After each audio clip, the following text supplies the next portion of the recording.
Hello, welcome to GP Podcast. Today, we're diving into a story that Silicon Valley really doesn't want you to hear. It all starts with a promise that was just broken. OpenAI CEO Sam Altman, he once said that putting ads in ChatGPT would be a last resort, something they would only do if everything else had completely failed. Well, it looks like that day is here. After taking a deep dive into their financials, it seems that last resort has just become their official survival plan. But listen, this isn't just a story about ads popping up in a chatbot. Oh no, this is about the moment the entire AI dream crashed headfirst into a hard, physical reality. So let's get into it. In late 2025, OpenAI declared an internal code red. And what does that mean? It means all development on new, shiny features just stopped. The message was loud and clear from the top down. Make money and make it now. And that code red? Well, it led directly to a massive, rapid pivot into advertising. We're talking about a multi-year plan here, an aggressive one, designed to turn our conversations into cold, hard cash. Their goal? To build a $25 billion ad business. And this raises a huge red flag around trust. It's an issue lawmakers are already calling blurred advertising. I mean, think about it. When an AI you've learned to trust starts trying to sell you things, how can you possibly tell the difference between genuine advice and a paid promotion? That's the core problem, right? But here's the thing. This desperate need for cash, it's really just a symptom of a much, much larger problem. The truth is, the entire AI industry is being crushed by three almost insurmountable physical walls. And this is where the story gets so much bigger than just OpenAI. First up, there's the power wall. By 2026, a single cutting-edge AI data center is going to need at least 1 gigawatt of power. 1 gigawatt. Now, to put that into perspective for you, that's roughly the same output as an entire nuclear reactor. The problem is the US power grid is already stretched to its absolute limit. It just can't keep up. We are literally facing a fundamental infrastructure crisis that could halt AI's expansion in its tracks. Okay, so the second barrier they've hit is what we're calling the data wall.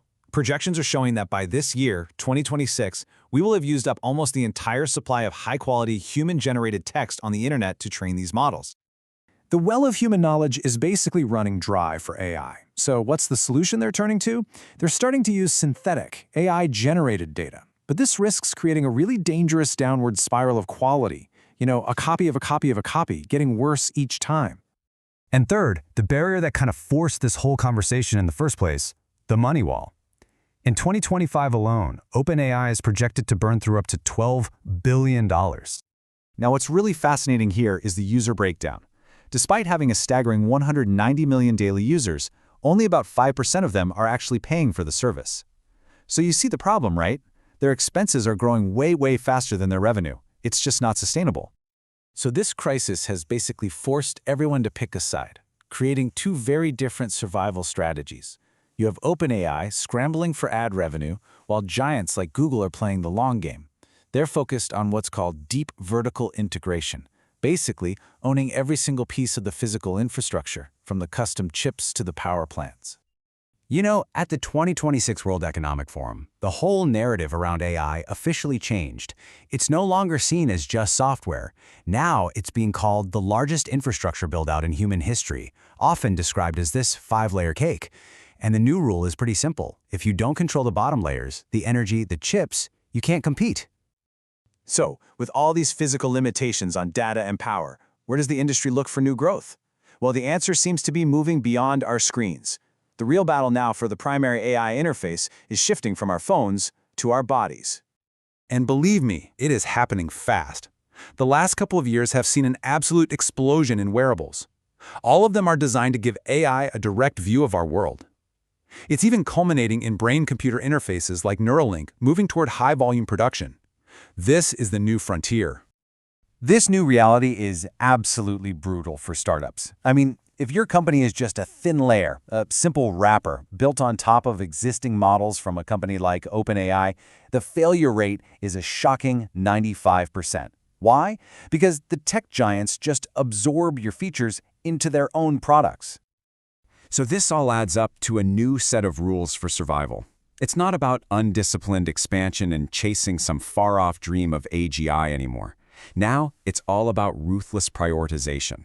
It's about building a sustainable business where speed, efficiency, and a clear return on investment, that's what matters most. So, OpenAI's big pivot to ads. It isn't just a business decision. It's really a signal that the AI gold rush might be over. The age of infrastructure has truly begun, and it leaves us with a really critical question about what comes next.